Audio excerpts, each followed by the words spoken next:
ഇന്ന് നോമ്പ് 18. ഞാൻ പത്തിരിയാണ് റെഡിയാക്കണം കേട്ടോ. പത്തിരിക്ക് പൊടി വാട്ടിയിട്ട് കുഴച്ച് ഉണ്ട പിടിച്ച് പത്തിരി ചുട്ടെടുക്കണം. പിന്നെ ഞാൻ അതിന് ചിക്കൻ കറിയാണ് റെഡിയാക്കുന്നത്. ചിക്കൻ കഴുകി വാരി വെച്ചിട്ടുണ്ട്. പിന്നെ 2 സവാളയും 2 പച്ചമുളകും 1 തക്കാളിയും പിന്നെ 1 ടീസ്പൂൺ ഇഞ്ചിയും വെളുത്തുള്ളി എടുത്തിട്ടുണ്ട്. പിന്നെ ഒരു അതിരി വേപ്പില എടുത്ത് വെച്ചിട്ടുണ്ട് കേട്ടോ. ഇതുപോലെ എല്ലാം റെഡിയാക്കി എടുക്കാം. ഗ്യാസ് കത്തിച്ച് കുക്കർ വെച്ചിട്ടുണ്ട് കേട്ടോ. കുറച്ച് വെളിച്ചെണ്ണ ഒഴിച്ച് കൊടുത്തിട്ടുണ്ട്. സവാള ഇട്ട് കൊടുക്കാം. പച്ചമുളകും ഇഞ്ചിയും വെളുത്തുള്ളി ഇട്ട് കൊടുത്തിട്ടുണ്ട്. പാകത്തിന് ഉപ്പ് ഇട്ട് കൊടുത്തിട്ടുണ്ട് കേട്ടോ. നല്ലോണം ഒന്ന് മിക്സ് ചെയ്തെടുക്കാം. ഇപ്പോൾ തക്കാളി ഇട്ട് കൊടുക്കാം. തക്കാളിയും വേപ്പില ഇട്ട് കൊടുത്തിട്ടുണ്ട് കേട്ടോ. തക്കാളിയൊക്കെ ഒന്ന് വാടി വരട്ടെ.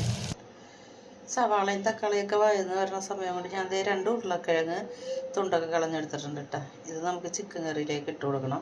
നമുക്കിതിലേക്ക് പൊടികൾ ഇട്ട് കൊടുക്കാം. മഞ്ഞൾപ്പൊടി 1/2 ടീസ്പൂൺ, മസാലപ്പൊടി 1 ടേബിൾ സ്പൂൺ, കാശ്മീരി മുളക് പൊടി 1 ടേബിൾ സ്പൂൺ, മല്ലിപ്പൊടി 1.5 ടേബിൾ സ്പൂൺ. പൊടികളുടെയൊക്കെ പച്ചമണം മാറുന്നവരെ വഴറ്റി കൊടുക്കാം. കുറച്ച് വെള്ളം ഒഴിച്ച് കൊടുക്കാം. ചിക്കൻ ഇട്ട് കൊടുക്കാം. നല്ലോണം ഒന്ന് മിക്സ് ചെയ്ത് കൊടുക്കാം കേട്ടോ. ചിക്കൻ ഇട്ടിട്ട് നല്ലോണം മിക്സ് ചെയ്തത് ഇപ്പോൾ നല്ലോണം തിളക്കണുണ്ട് കേട്ടോ. നമുക്കപ്പോൾ അത് ഉരുളക്കിഴങ്ങ് അരിഞ്ഞ് വെച്ചിട്ടില്ലേ അതിട്ട് കൊടുക്കാം. ഇത് നല്ലോണം ഒന്ന് മിക്സ് ചെയ്ത് കൊടുക്കാം. നമുക്കിതൊന്ന് മൂടി വെക്കാം കേട്ടോ. എന്നിട്ട് ഒരു വിസിൽ വന്നിട്ട് രണ്ടാമത്തെ വിസിൽ വരാറാകുമ്പോൾ തന്നെ നമുക്ക് ഗ്യാസ് ഓഫ് ചെയ്യണം. അത് അല്ലെങ്കിൽ വെന്ത് പോകും.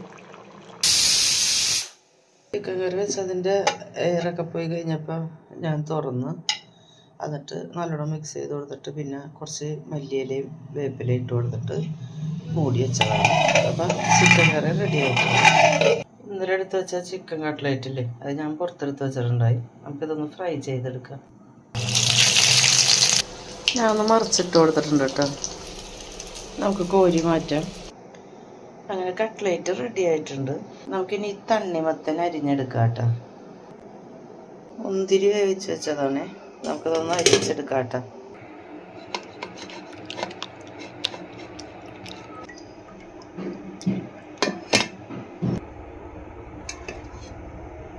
അത് രണ്ടാമതും ഇങ്ങനെ പിഴിഞ്ഞെടുത്തതാണ് കേട്ടോ.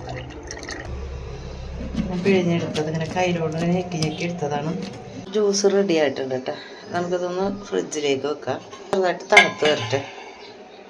നോമ്പ് തുറക്കാറായപ്പോഴത്തേനും ഞാൻ മേശപ്പുറത്തേക്ക് എല്ലാം റെഡിയാക്കി വെച്ച് അങ്ങനെ ബാങ്ക് കൊടുത്തു കഴിഞ്ഞപ്പോൾ നോമ്പും തുറന്നു.